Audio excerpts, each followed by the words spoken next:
Hey everyone, so welcome to Chapter 1. And Chapter 1 is, we're going to spend a couple of weeks here.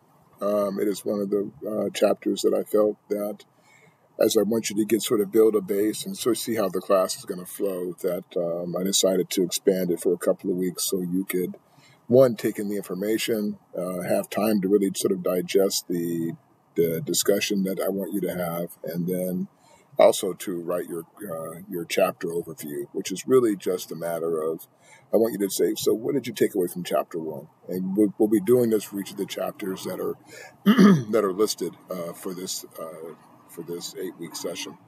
And so I just want to know what you think about what you read. So you'll do like a one-page synopsis of the chapter, which is your chapter overview for each chapter. But I wanted to give you some time.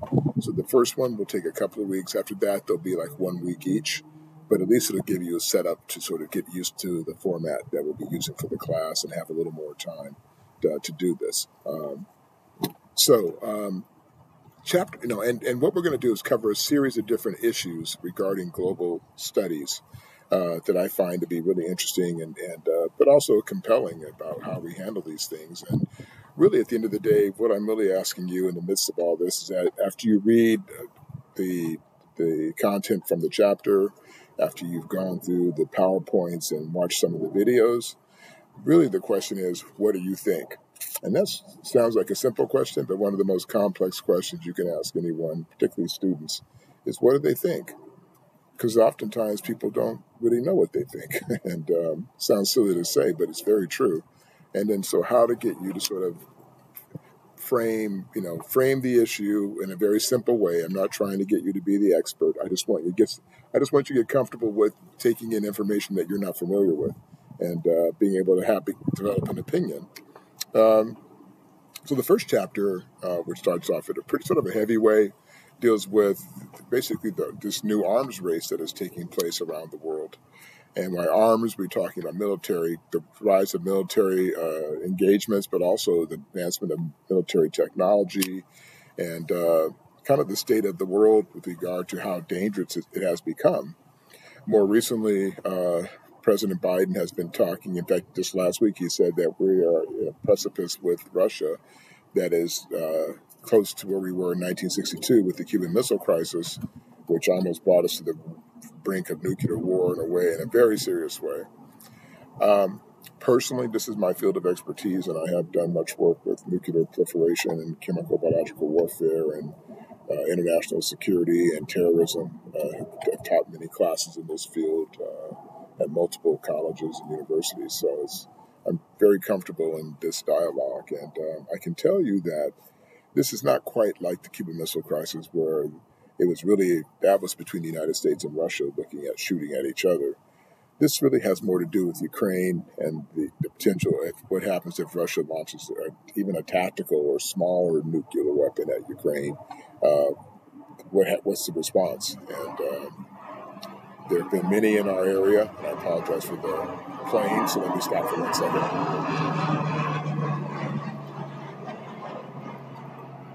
Sorry about that. There are many who have said that, in fact, the National Security Advisor said if Putin did anything crazy, that the response would be catastrophic. He wouldn't elaborate what catastrophic meant, but it didn't sound like it was a good thing. However, I'm of the mindset, and because I have been at this for a very, very long time, that the world we live in now is built around money and power and influence and those things and trade. And these people aren't trying to kill themselves; they're just looking for leverage. And granted, not just mean that things can't get out of control or get out of hand, particularly with the cult of personality of someone like Putin. But I would also argue that. Understanding the infrastructure inside of Russia and who controls Russia and the role of the oligarchs and the Russian mob and people in leadership, my contention is simply that this is, while it's a concern, it's not a concern that I think will wind up in a direct nuclear confrontation. No one wins that. Everybody dies. And so if these people want to have power, their power won't mean anything if they kill themselves or get themselves killed and kill other people. But we are at a very interesting time because since the Cold War, from 1950s up until now, but there have been, various treaties and stalemates for preventing the rise of nuclear weapons and the utilization of them. We've had SALT I, SALT II, the Strategic Arm Limitation Treaties back in the 70s that really were about reducing the number of nuclear weapons. We've had other types of treaties that have been put in place to also, similar to SALT, to try to limit those where possible. But over the last 40 years, most of these treaties have been thrown out or withdrawn because one side blames the other for not following or adhering to the treaty. So then, because of that, they end up saying, "Nope, we're out of it." So we jump out of the treaty. I would say, however, just because you jump out of a treaty doesn't mean that it necessarily means that you're going to go to war. It just means that you're not adhering to the treaty at that moment. And then sometimes they'll jump back into a treaty if they decide they're happy if everybody decides to play nice. So it's like 5-year-old kids fighting over who's got the ball, right? Strangely, that's a pretty scary thought, but that's in fact sometimes as simple as it gets. But those treaties were created, to try to create stability within the global system, to get so the world would not, come to the brink of war or destruction, but also, strangely enough, how they impact the financial markets. When people are frightened and afraid, the stress in the financial system is tremendous, and nobody wants to rock the money boat. So this is one of those things where I think it's also created a measure of stability, while we have maintained a measure of stability throughout the last 40, 50 years. And so because of the stability, of course, minimizes the chance of nuclear war. But because these treaties have been pushed away or withdrawn, then the United States and the Soviet Union, or former Soviet Union, looks like the Soviet Union again in some ways, have started this new arms race. And what makes it so unusual as opposed to the previous times is that the technology is a hell of a lot better now than it was, 30, 40, 50, even 20 years ago. So the ability to inflict damage and to have your weapon system get from point A to point B, within a short period of time has never been greater than it is right now. You'll see, in fact, when you get to the videos that I have in this chapter, some of the new systems that are on the horizon that have both countries concerned. There's a lot that doesn't come out publicly, and some things that get leaked out about the weapon systems that no one talks about that you'll see when you go to those videos. So what's come up to this point is that the idea of what the future treaties are going to look like, or the necessity of them, and who should be included in those agreements. When we talk about those countries that have nuclear weapons or the propensity to use them, should we include China? The question is, should we include China in the mix? Should we try and bring North Korea back in the table, right? Put them back in the room. Who else in the periphery should we include on this? Iran, which is a potential threat, or at least perceived threat, for those who don't know the Middle East. So, for a lot of these countries, especially those that aren't superpowers, it's really about money, and it's about, okay, I've got a nuclear weapon, and what are you going to pay me not to use it? What are you going to give me? And that's usually the game they play to basically, kind of get what they want, economically speaking.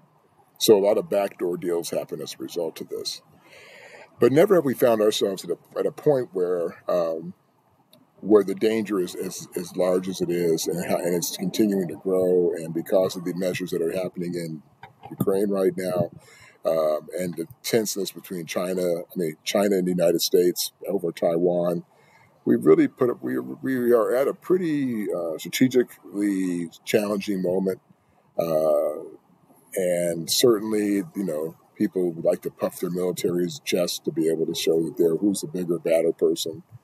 But I would also say in that, the idea just because you have nuclear weapons doesn't mean you could ever have the chance to use one, because the use of one would completely, you're talking about devastation that would, take out millions of people and devolve the leadership or the want for control and power, which most of these entities want, and want the money and the wealth, it wouldn't mean anything. And if you're dead, or if your country is completely dissolved or in ruins. So there's not a really solid logic path to ever use one other than as a bargaining chip. Uh, and we have net today, for example, like before, if you could have 100 nuclear warheads and say, look how many warheads I have, or you have 100 missiles. Now we have these things that are called MIRVs, multiple independent reentry vehicles. And what that is basically you have one missile with like 10 warheads on it. So you could say, hey, look, I reduced the number of missiles to 10. But if you've got 10 missiles with 10 warheads that can go 10 different directions and hit 10 different targets, well, that's the same as having 100 missiles, right? Independent missiles. So just because you say you don't doesn't mean it doesn't really happen.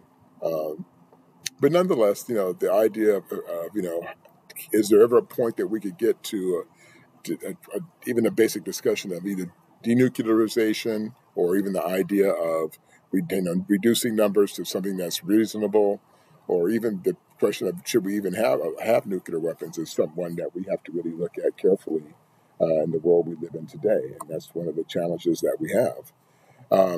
In looking at this, one of the things I find to be most interesting when looking at this particular issue is the cost. So, for example, let me give you some numbers that I think you'll find to be quite interesting on this issue, because the cost of weapons delivery systems, these nuclear weapons, and even just new systems for the new technology is tremendous. So, for example, in the U.S. Congress, it's a money game. It's also a business center. So it's funny to think that people think about profits from nuclear weapons. Well, there actually is a profit, because anytime you build something, people are charging you over and above that price, the base cost for manufacturing or building it. So, for example, for nuclear weapons, for example, Congress authorized $2 trillion over the next 30 years for new nuclear weapons. And the $1 trillion for nuclear weapons is in addition to the annual military budget, which runs, in 2022, the annual budget was around just under $800 billion for the military budget, which combined, if you took basically 25 of our adversaries and allies combined, wouldn't cover the $800 billion that we spend for our weapon systems. And over the next 10 years, they expect to spend upwards of $8 trillion. I'm going to guess probably higher than that, because the costs keep going up. So you're probably looking at close to $10 trillion in weapon systems over the next 10 years.